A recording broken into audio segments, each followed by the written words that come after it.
আমি অরুণ কুমার বিশ্বাস। আমার জন্ম এবং বেড়ে ওঠা প্রত্যন্ত অঞ্চল কোটালীপাড়ার জহরের কান্দি গ্রামে। অজপাড়াগা বলতে যা বোঝায় ঠিক তাই।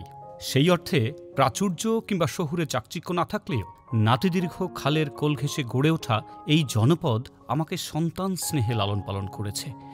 আমি পেয়েছি দুরন্ত দুর্বার এক সোনালী শৈশব। বাবা মা দুজনেই শিক্ষক ছিলেন, ফলে জীবনের ভালো মন্দের ফারাকটা বুঝি সেই শৈশবেই জানা হয়ে গিয়েছিল। মায়ের কাছে আরব্য রজনীর গল্প শুনে শুনে পড়তে শিখেছি। পড়েছি ঠাকুরমার ঝুলি, রাক্ষস খক্ষসের গল্প। তখন কি একবারও মনে হয়নি আমিও এমন সুন্দর সাজিয়ে গুছিয়ে শব্দের মালা গেঁথে কিছু লিখতে পারি? এসএসসির পাঠ চুকিয়ে আমি চলে আসি ঢাকায়। নটরডেম কলেজের ছাত্র তখন। বিচিত্র স্বাদের প্রচুর বই পড়বার সুযোগ হলো আমার। বিনয় বাদল দীনেশ থেকে শুরু করে আমি সুভাষ বলছি, রবি ঠাকুরের শেষের কবিতা, শরৎ, বঙ্কিম, মানিক বন্দ্যোপাধ্যায় সব পড়া হলো। সুনীল, সমরেশ শীর্ষেন্দু, আহমেদ সফা, হাসান আজিজুল হকের পাশাপাশি সত্যজিতের ফেলুদা পড়তে শুরু করলাম। আর্থার কোনান ডয়েলের শার্লক হোমসের অনুবাদ এলো হাতে। সেই থেকেই আমার গোয়েন্দাগিরির সূত্রপাত। লেখালেখি কবে থেকে শুরু সে এক মজার ব্যাপার। আমার লেখা প্রথম উপন্যাস আজ অবধি ছাপা হয়নি। কারণটা না হয় না জানাই থাক। নটরডেমের মাসিক পত্রিকা ঢাকঢোল এবং চিটচাটে নিয়মিত লিখতাম। কবিতাই লেখা হতো বেশি। আমার প্রথম ইংরেজি কাব্যগ্রন্থ নেমেসিস প্রকাশিত হয় 1999 সালে। অথচ জাতীয় দৈনিক ডেইলি স্টারে ততদিনে আমার বেশ কিছু লেখা ছাপা হয়েছে। আমি তখন ঢাকা বিশ্ববিদ্যালয়ের ইংরেজি বিভাগের ছাত্র। প্রথম লেখার শিরোনাম এখনও মনে করতে পারি, ডিলাইট ইন ডিসঅর্ডার। ছাপা হয় 1996 সালের এপ্রিলে। বাংলাদেশ অবজারভার পত্রিকায় প্রচুর লিখেছি। 200-র উপরে প্রবন্ধ ছাপা হয়েছে। কুহেলি আমার প্রথম প্রকাশিত উপন্যাস। গল্পগ্রন্থ ইলোরা। গোয়েন্দাগিরি কি করে শুরু হলো? বাই অ্যাডভেঞ্চার বলা ভালো। রহস্যপ্রিয়তা আমার রক্তে মিশে আছে। আমার বর্ণিল শৈশব, কৈশোর স্মৃতি আমাকে প্রায়শ রোমাঞ্চিত করে। আমি তখন লন্ডনে HR ম্যানেজমেন্টে মাস্টার্স করছি, আর 221/B বেকার স্ট্রিট ঘুরে ঘুরে শার্লক হোমসের রোমাঞ্চকর সব গল্পের পটভূমি খুঁজে ফিরছি। সহসাই মনে হলো, শুধু লন্ডনে কেন, বাংলাদেশে কি গোয়েন্দা গল্পের চারণভূমি হতে পারে না? ফেলুদা পড়ে পড়ে আমি অলরেডি মগজ পাকিয়ে ফেলেছি। সিদ্ধান্ত নিলাম আমিও ডিটেকটিভ স্টোরি লিখব। আমার গোয়েন্দার নাম অলোকেশ রয়, তার সহযোগী দুজন, মিস উর্বি বোস এবং ক্রাইম রিপোর্টার আসিফ ইমরুল। প্রথম উপন্যাস জলপিপি একাদিক্রমে প্রকাশ পেয়েছে আরও গোটা দশেক গোয়েন্দা উপন্যাস। এখানে আরও দুটো চরিত্রের নাম না করলেই নয়, গোয়েন্দা গুবলু ও গোয়েন্দা রোহান। বস্তুত তারা বাচ্চা গোয়েন্দা। আমার কিশোর পাঠকদের কাছে ওদের সমাদর খুব বেশি। কখন লিখি, কিভাবে? আমি বস্তুত সব্যসাচী লেখক। আমার 2 হাত সমান চলে। বুঝতে পারলেন না তো? আমি আসলে ল্যাপটপে লিখি। লেখার কোনো সময় অসময় নেই। মাথায় প্লট এলেই লিখতে বসে যাই। বড় ছুটি পেলে লিখতে সুবিধা হয়। নভেলেট বা বড় গল্প খুব সহজেই এক ছুটিতে নামিয়ে দেওয়া যায়।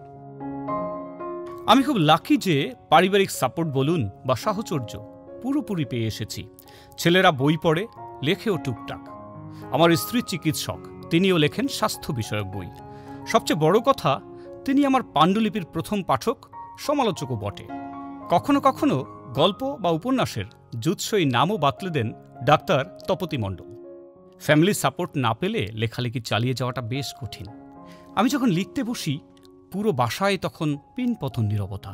শুধু কিচেনে কফির মগে চামচের টুংটাং শব্দ শোনা যায়। কারণ আমি এবং আমার ডিটেকটিভ অলোকেশ রীতিমতো কফি কহলিক। কি বুঝলেন? কফি ছাড়া কি ল্যাপটপে ঝড় ওঠে? লিখতে গেলে বই পড়বার বিকল্প নেই। মূলত পাঠক আমি, প্রচুর পড়ি এবং পরিভ্রমণ করি। বিভিন্ন দেশ ঘুরে এসে এক একটি গল্পের মক্ষ করি। তারপর চলমান সময়ের সাওয়ার হয়ে লিখে ফেলি পুরো আখ্যান। গোয়েন্দা গল্পকে আরও বেশি জীবন ঘনিষ্ঠ করবার জন্য ঢাকা বিশ্ববিদ্যালয়ে 3rd মাস্টার্স শেষ করেছি। সাবজেক্ট ক্রিমিনোলজি এবং ক্রিমিনাল জাস্টিস। মানুষ কেন ক্রাইম করে, কেনই বা ধরা পড়ে বা পড়তে বাধ্য হয়, তার চুলচেরা বিশ্লেষণ করতে শিখেছি। অধীত বিদ্যার আলোকে বলতে পারি, মানুষ মূলত অপরাধপ্রবণ। আমরা প্রত্যেকেই টুকটাক অপরাধ করি, আমজনতার চোখ এড়িয়ে যায়, তাই ধরা পড়ি না।